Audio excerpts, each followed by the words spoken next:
Pravilnik o cijenama derivata doživio je još jednu promjenu. Cijene će se u buduće moći mijenjati doslovno svaki dan. Građani i onako umorni od stalnih promjena, ali i stalnog rasta cijena, nezadovoljni su novim pravilnikom. A mislim da je to katastrofa. I ovako je dovoljno što svako malo poskupi po 10 lipa. Na nekim bi mjestima cijena derivata mogla porasti i znatno više. Za razliku od gradskih i mjesnih postaja, novi pravilnik na autocestama neće vrijediti, odnosno cijene će moći biti više od onih koje je propisalo ministarstvo.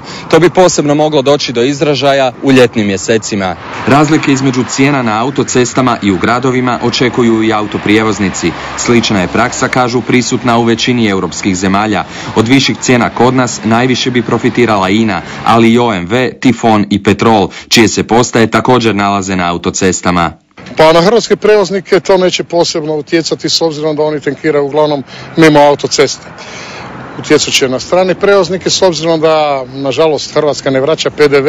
Nautičari pak nemaju taj izbor. Nadaju se da pri formiranju cijena u morskim lukama neće doći do zloporabe, iako ih više ništa ne može iznenaditi. Može se dogoditi u nečijim glavama, kao što se kod nas često događa, da dođe do zloupotrebe. Znači da se recimo nautičara proglasi kao gosta kojeg se može, ajmo recimo, i očešati. Da neće nastati daljnji udar na standard građana, nadaju se i u vladi, no premijerka je naglasila, o tome sada odlučuju tvrtke. Vladina zadnja linija obrane bilo je nedavno smanjenje trošarina za 15 lipa po litri goriva.